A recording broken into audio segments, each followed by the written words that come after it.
Sejarah Kerajaan Singosari. Kerajaan Singosari merupakan salah satu kerajaan corak Hindu-Buddha yang berpusat di sebelah timur Gunung Ngawi, Malang, Jawa Timur. Kerajaan Singosari berdiri selama 70 tahun, sekitar tahun 1222 sampai 1293 Masehi. Kerajaan ini terkenal dengan kerajaan politik berdarah, perang antar saudara dalam memperebutkan takhta. Namun, Kerajaan Singosari telah menorehkan catatan sejarah kejayaan di bawah Kartanegara rajanya yang terakhir dan yang paling sukses di bawah kepemimpinan wilayah kekuasaannya.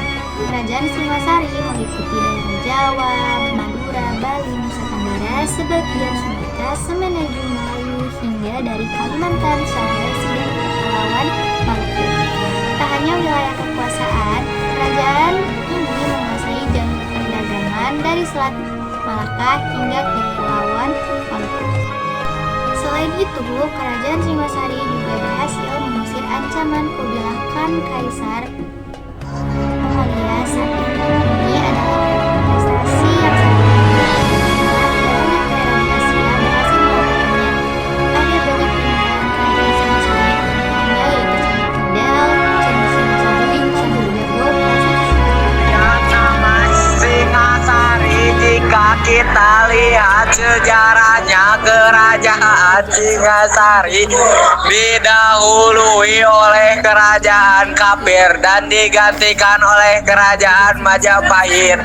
Nama kerajaan Singasari yang sesungguhnya adalah bernama Kutaraja berubah nama menjadi Singasari. Justru nama Singasari ternyata lebih terkenal dari nama sebelumnya.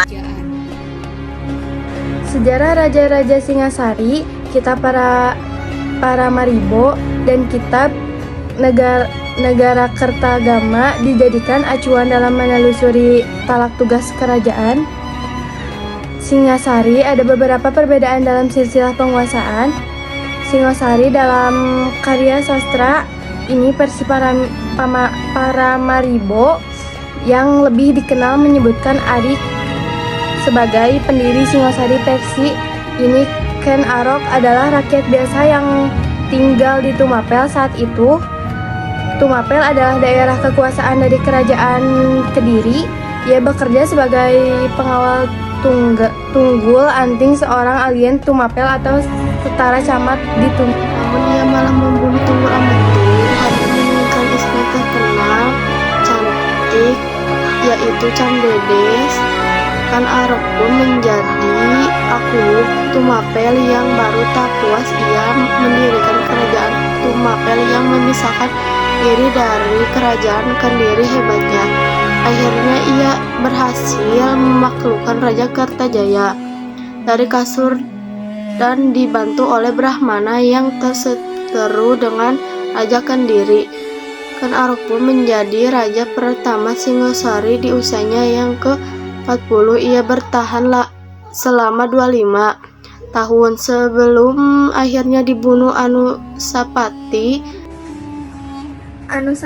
raja kedua Singosari. Balas dendam ini berlanjut ketika Anusapati dibunuh oleh Tohjaya untuk Ken Arok setelah bertahta hanya selama 2 tahun.